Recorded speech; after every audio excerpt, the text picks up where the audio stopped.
Hi, my name is Dwayne Williams. I'm a JTech student, and today we're going to be working with a 2008 Chevy HHR, which is right over here.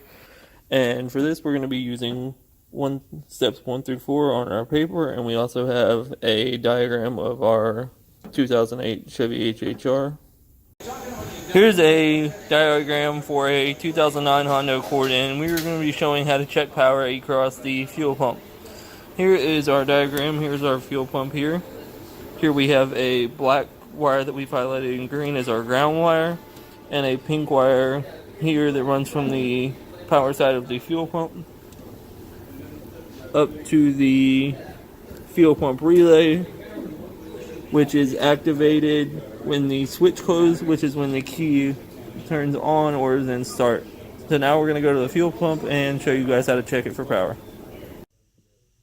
Okay, so now we're inside of the 2008 Chevrolet HHR. And for this, we're going to go over how the fuel pump is controlled. In this vehicle, the fuel pump is controlled with the key on and engine off. And when you do this, you should be able to hear in the first couple of seconds of turning the key. If you have someone else do this, if you take your head and put it by the fuel tank, you should be able to hear a little buzzing clicking sound, and it'll tell you if the fuel pump is operational or not. Okay, so now we're going to cover bench testing a relay, and basically what you'll do this for is it'll tell you if the relay has continuity going across it and if your relay is active. So when you do this, we have our test leads that these hook onto the relay and then to a battery in order to test them. And you want these hooked onto the 86 and 85 is your power and your ground, and you want to double check that. 85 is your ground and 86 is your power to the ECM. So when you do that, once you have it hooked up properly, you'll touch your positive side to the battery and you should hear a clicking noise, and if you do, that means that your fuse has good continuity going across it. So let's try it. If you can hear that noise, that means that our relay is good and we have good continuity going throughout the relay. Okay, so here we have our relay and the relay tester that I just showed you guys, and how we have it hooked up is on the back side of this tester, with the way our relay and the pins we have, this is our coil side of our relay. And on the coil side of the relay, you should have system voltage on the coil side. If we come over here to our battery meter, our voltmeter, you see that we have 13.5 volts. And the reason this is a little bit higher than a normal 12 volt system is because we have our vehicle on a battery charger. Next, we're going to cover what it should look like on the switch side. Okay, so now we moved our leads to the other side of the relay tester, and this is the switch side of the relay. And when you're doing this on the switch side of the relay, you want to have less than 100 millivolts in order to say that you have good continuity in a relay. And right now we have 36.1 millivolts, which means this is a good relay and everything is working like it should. Okay, so when checking a fuel pump sending unit, you want to find your right connections and basically follow the specs for your vehicle and check to see what it's in. You can check for operation. You should hear a noise that sounds like the fuel pump's trying to click in.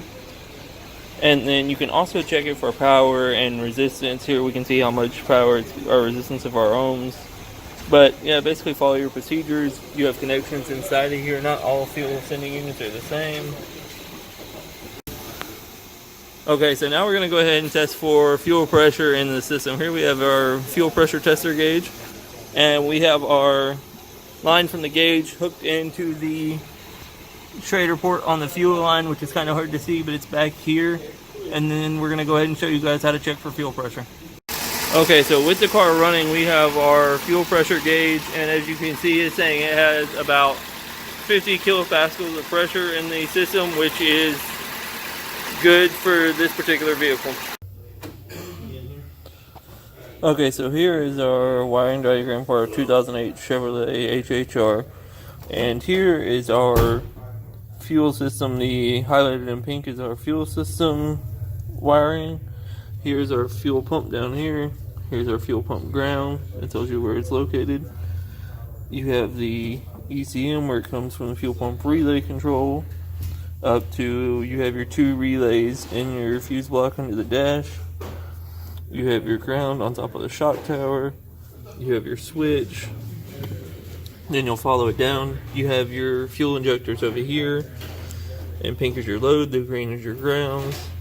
And these are all ground side controlled because they are hot at all times. Just like doing it with testing the injector, the sound test of the injector with key on engine cranking, you want to do the same thing with key on engine running and compare the noise that you hear and see if it sounds the same as all the others, and that's one way to check to see if you have a bad injector.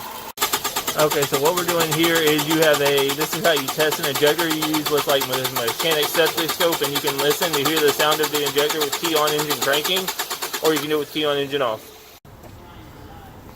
Okay, so we're back on the 2008 Chevrolet HHR, and we're hooked up to the connector for the fuel injector. And what we were doing is we did a resistance check. And when you're doing a resistance check, you want to hook it up, make sure your connectors are in good, and double check everything. And you should have somewhere between 12 and 16 ohms of resistance when you're doing your check. Okay, so here we're using a noise light to test to see if the wiring harness for the injector is getting a good electrical current. So as you can see, the noise light is flashing, which means that our wiring harness for our injector is properly working. Okay, so for the 2008 Chevrolet HHR, we did the key on engine off procedure. And if you did the key on engine cranking or key on engine running, if you're doing key on engine cranking, you turn the key and you want it to crank, but you don't want the vehicle to start. So in that case, you could pull something as if like a starter relay or an ignition relay so that it won't start, but you can get that cranking sound. Or if you're doing key on engine running, you have the vehicle running and get the numbers from that, and you can monitor everything that way and test your injectors with modulation. Okay, so here is our relay for our fuel pump, and it is a 4-pin relay. And over here we have a diagram of the numbers of the pins on the relay. You have 30, 86, 85, and 87. And the pin number 30 is your power from the fuse. Pin number 87 is your power going to the pump. Pin number 86 is your power from the ECM, and pin number 85 is your ground.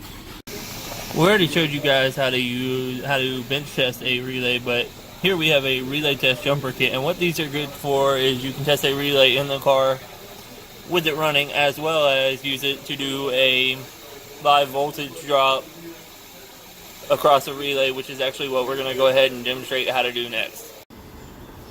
Okay, so next we're going to go ahead and test our fuel injectors with pulse modulation.